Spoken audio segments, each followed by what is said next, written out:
আসসালামু আলাইকুম। আশা করছি সবাই ভালো আছেন।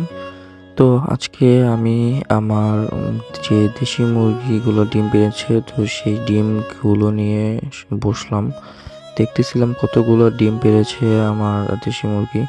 তো এখানে প্রায় ২ কেসের মতো ডিম হয়ে গিয়েছে। তো মাশাআল্লাহ দিলে এখন আমার দেশি মুরগি থেকে আমি প্রফিট করছি। আমি এই ২ বছর মুরগি পালন করে অনেক কিছু শিখেছি। তো সেখান থেকে শিখে এখন আমি মাশাআল্লাহ দিলে আলহামদুলিল্লাহ আপনাদের দোয়ায় এবং আমার ফ্যামিলির হেল্পের কারণে আমি এখন প্রফিট করতে পারছি।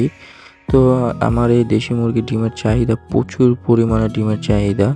এই ডিম এখন আমি মনে করেন আমার ফ্যামিলি মেম্বার, আত্মীয়স্বজন ওনাদের আরও যারা চাহিদা মানে অর্ডার করে আছে অনেকেই আমি দিয়ে এখন পারছি না।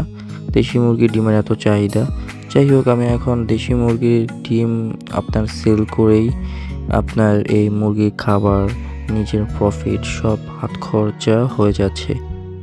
দেশি মুরগি পালন করে আপনি প্রথম অবস্থায় আপনার প্রফিট করতে পারবেন না। কিন্তু আপনার কাছে মনে হবে যে এটা একটা প্রফিটেবল না।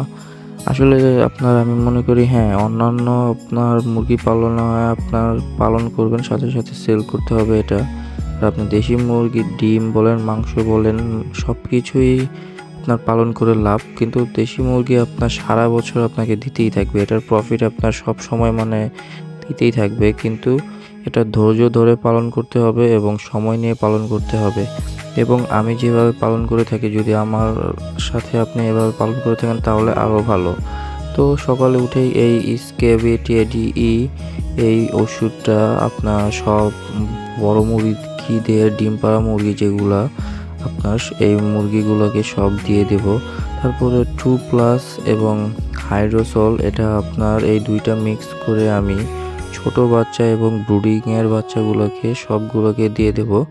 এখানে আমি সবগুলোকে 5 লিটার পানিতে মিশিয়ে তারপর ছোট বাচ্চাগুলোকে আমি সবগুলোকে দিয়ে দিচ্ছি। কারণ এই 2টা আপনার খাবার হজম এবং ভিটামিন সির যে স্যালাইন হিসেবে প্রচুর পরিমাণে কাজ করবে। তো মাশাআল্লাহ দিলে আমার ব্রুডিংয়ের বাচ্চাগুলো এখন সব সুস্থ হয়ে গিয়েছে এবং অনেক বড় হয়ে গিয়েছে। তো যাই হোক সকালবেলায় আপনার মুরগিকে ছেড়ে দিয়ে খাবার দিয়ে দিলাম। তো এদিক দিয়ে আমার মুরগিগুলো আপনার লেয়ার 1 ছাড়াও আমি বাইরের মনে করেন যে বাড়তি যে খাবারগুলো সেগুলোও দিয়ে থাকি। তো মাশাআল্লাহ দিলে আমার 3 মাসের বাচ্চাগুলো, 4 মাসের বাচ্চাগুলো মাশাআল্লাহ দিলে বড় হয়ে গিয়েছে।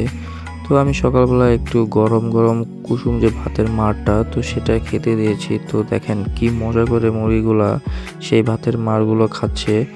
তো এখানে অবশ্যই কোনো কিছু জানা থাকলে অবশ্যই আমাকে জানাবেন। আল্লাহ হাফেজ।